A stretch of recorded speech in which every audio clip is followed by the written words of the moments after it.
போகின்றோம்.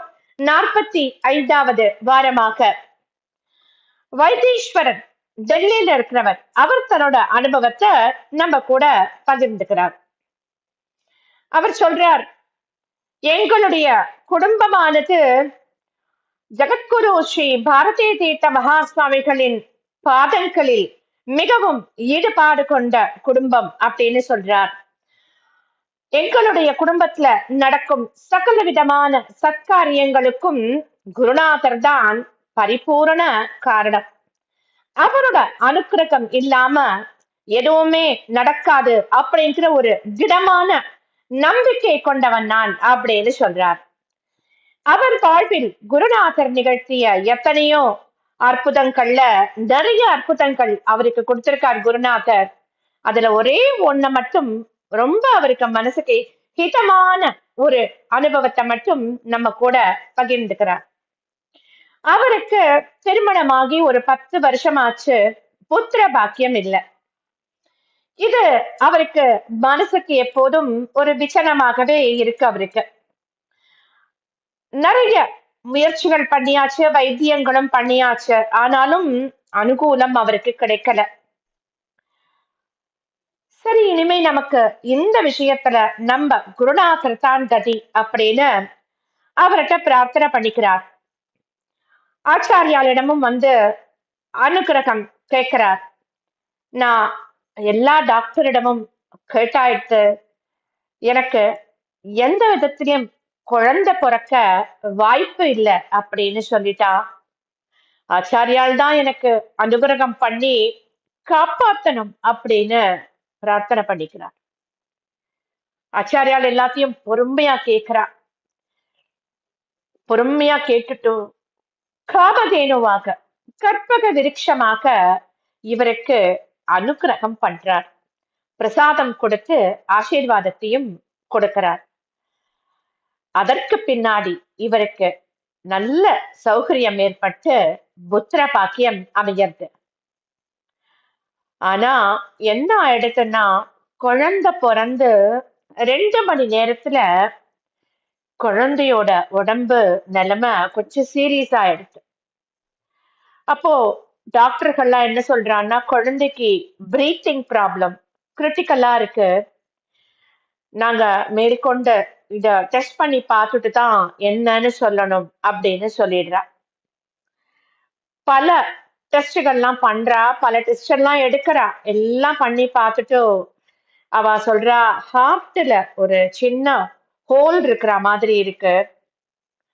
அது லிவரிலும் அதோட ஷேடோ இருக்கு அப்படின்னு சொல்றா. இவருக்கு என்னென்னமோ புரியாத ஒரு மெடிக்கல் டேர்ம்ஸ், அப்படிப்பட்ட அந்த வியாதிகளை எல்லாம் சொல்லிட்டு, குழந்தை ஐசியூல ஆக்சிஜன்ல தான் இருக்கணும், 1 வாரம் ஆகணும், 1 வாரம் ஆனாதான் எதுவுமே சொல்ல முடியும் அப்படின்னு சொல்லிட்டா.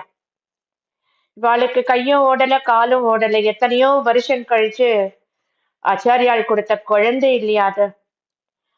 மனசுக்கு குருநாதர் மேல பரிபூர்ண நம்பிக்கை இருக்கு. கண்டிப்பா எதுவும் நடக்காது, ஆச்சாரியால் நமக்கு கண்டிப்பா நல்லதுதான் செய்வா அப்படிங்கிற ஒரு நம்பிக்கை. அதனால அவர் என்ன பண்றார், நம்ம கிருஷ்ணமூர்த்தி அண்ணா இருக்கார் இல்லையா, அவருக்கு அவரை தொடர்பு கொள்றார். அவரை தொடர்பு கொண்டு ஆச்சாரியால் தான் குழந்தைக்கு உயிர் பிச்சை கொடுக்கணும், காப்பாத்தணும் அப்படின்னு சொல்றார். ஆச்சாரியாலும் சொல்லி இருக்கா, பகவான் இருக்கான், ஒரு பிரச்சனையும் இருக்காது, எல்லாம் சீக்கிரம் சரியாயிடும் அப்படின்னு ஆசீர்வாதம் பண்ணியிருக்கார் கிருஷ்ணமூர்த்தி அண்ணாட்ட. அவர் ஆசீர்வாதம் பண்ண ஒரு கொஞ்ச நேரத்திலேயே அது என்ன அதிசயம், அப்படி ஒரு மிகப்பெரிய அதிசயம். குழந்தைய பரிசோதனை பண்ண வெளியூர்ல இருந்து வந்திருக்காரு ஒரு ஸ்பெஷலிஸ்ட்.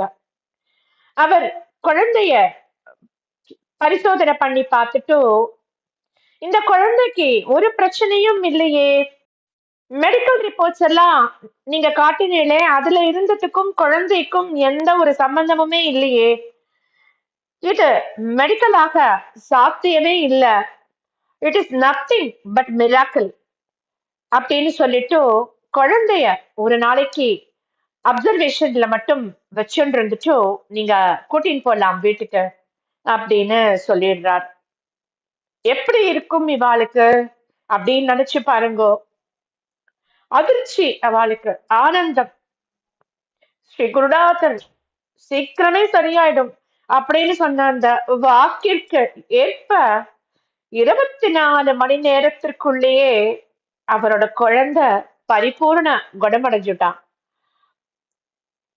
என்னோட ஆச்சாரியால் தான் வைத்தியநாத சுவாமியா வந்திருந்து அனுக்கிரகம் பண்ணினார் அப்படிங்கறதுல எனக்கு சந்தேகமே இல்லைன்னு சொல்றார். கொஞ்ச நாள் கழிச்சு, சில மாதங்கள்லாம் கழிச்சு அவர் குழந்தைய டெல்லிக்கு அழைச்சிட்டு போய் அவருடைய உடல் நலம் மறுபடியும் பாதிக்கப்பட்ட போதும் என்னோட குருநாதரின் அனுகிரகத்தினால் அவன் எந்த விதமான பிரச்சனையும் இல்லாம பழைச்சுட்டான். மகாபாரதத்துல பரீட்சித்தை கிருஷ்ண பகவான் காப்பாத்தினார். அதே போல என் குழந்தைய ஸ்ரீ ஆச்சாரியால் தான் கிருஷ்ண பகவானாக இருந்து காப்பாத்தினார் அப்படின்னு சொல்றார். அவருடைய பரம கருணைக்கு என்னால எந்த விதத்திலும் நன்றி சொல்ல முடியுமா? நன்றி செய்யவே முடியாது. சரணாகதி அப்படின்னு நமஸ்காரம் மட்டும்தான் பண்ண முடியும். என்னோட குழந்தைக்கு வந்த நோய்தான் என்ன? அது எப்படி மாயமா மறைஞ்சது? அதோட மர்மம் என்ன? ஆச்சாரியால் காதுல பிரச்சனைய போட்டுட்டாலே அந்த ப்ராப்ளம் உடனடியா மின்னல் வேகத்துல சரியாயிடும். இது எல்லாமே சத்குருவின் கருணையை தவிர வேற எதுவுமே இல்லைன்னு சொல்றார் அவர். நம்பினால்